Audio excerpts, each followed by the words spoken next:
देखिए ऐसा है, पायलट साहब भाग्यशाली हैं। राजेश पायलट साहब जैसे नेता के घर में पैदा हुए, कम उम्र में सांसद बन गए, फिर सांसद बन गए, फिर मंत्री बन गए, लोकसभा का चुनाव हार गए तो प्रदेश कांग्रेस के अध्यक्ष भी थे, उप मुख्यमंत्री भी बन गए। उन्होंने जीवन में कभी भी असफलता देखी नहीं, हार देखी नहीं।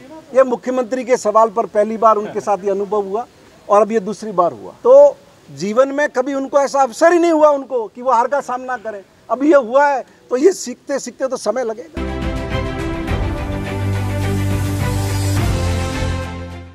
नमस्कार, आपने देखना शुरू कर दिया है द एंगल और मैं हूं आपके साथ छवि अवस्थी। दोस्तों, सचिन पायलट में परिपक्वता की कमी है, या कहें सचिन पायलट की राजनीति अभी उतनी परिपक्व नहीं हुई है। इसी के साथ सचिन पायलट भाग्यशाली भी बहुत है, ये हम नहीं कह रहे। दरअसल ये कहा है उन्हीं के साथ विधानसभा में बैठने वाले एक निर्दलीय विधायक ने, और विधायक का नाम है संयम लोढ़ा। दरअसल हुआ ये कि निर्दलीय विधायक जो 13 विधायक हैं जिन्होंने गहलोत सरकार को समर्थन दे रखा है, उनमें से 12 विधायकों ने बैठक की। बैठक के दौरान मुख्यमंत्री गहलोत की सरकार को बिना किसी स्वार्थ के, बिना किसी मांग के समर्थन देने का प्रस्ताव पारित किया गया। और इसी दौरान जब बयानों के तीर चले तो निर्दलीय विधायकों ने जमकर सचिन पायलट पर यह बयानबाजी की। देखिए क्या है पूरा मामला, और सबसे पहले सुनिए क्या कुछ कहा है संयम लोढ़ा ने। सचिन पायलट के सवाल पर निर्दलीय विधायक संयम लोढ़ा ने कहा कि पायलट भाग्यशाली हैं, राजेश पायलट के घर पर पैदा हुए हैं, कम उम्र में सांसद और मंत्री बन गए। इसके बाद लोकसभा चुनाव हारे तो राजस्थान में डिप्टी सीएम और फिर पीसीसी चीफ बन गए। पहली बार और अब दूसरी बार सीएम अशोक गहलोत के सामने हार देखी है। सीखते सीखते समय लगेगा। आप खुद ही सुनिए क्या कुछ कहा निर्दलीय विधायक संयम लोढ़ा ने। देखिए ऐसा है, पायलट साहब भाग्यशाली हैं। राजेश पायलट साहब जैसे नेता के घर में पैदा हुए, कम उम्र में सांसद बन गए, फिर सांसद बन गए, फिर मंत्री बन गए, लोकसभा का चुनाव हार गए तो प्रदेश कांग्रेस के अध्यक्ष भी थे, उप मुख्यमंत्री भी बन गए। उन्होंने जीवन में कभी भी असफलता देखी नहीं, हार देखी नहीं।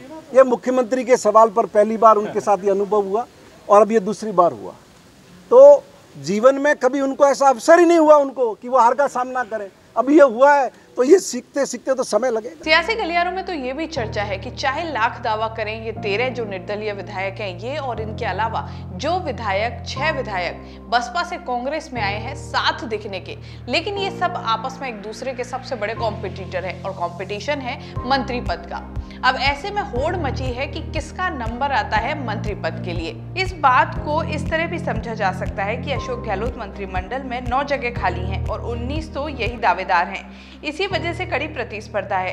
निर्दलियों के बैठक से पहले जो घटनाक्रम हुआ उसके पीछे यही बड़ी वजह मानी जा रही है। निर्दलीय विधायकों से पूछा गया कि क्या ये बैठक गहलोत सरकार पर पायलट खेमे द्वारा बनाए गए दबाव को खत्म करने के लिए बुलाई गई है।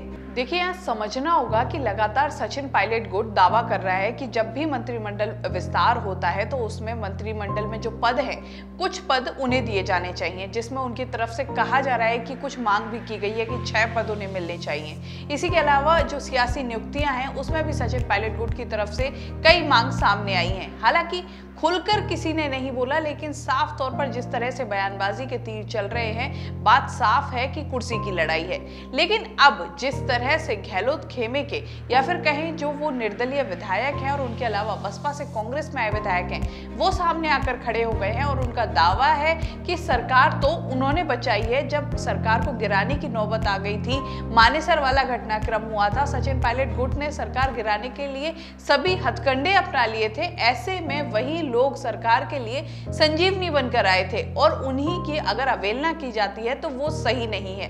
तो साफ तौर पर कहना है निर्दलीय विधायकों का, और यही प्रेस कॉन्फ्रेंस में भी कहा गया कि जिन लोगों ने सरकार गिराई या जिन लोगों ने कोशिश की सरकार गिराने, रिपीट यही कर रही हूं है ना, कि जिन लोगों ने सरकार गिराने की कोशिश की उनको कोई भी पद नहीं दिया जाना चाहिए, और ना ही राजस्थान की राजनीति में जो ये दबाव की राजनीति की जा रही है इसको आगे बढ़ाया जाना चाहिए, जिससे कि आने वाले समय में किसी भी तरह का कोई गलत संदेश न जाए।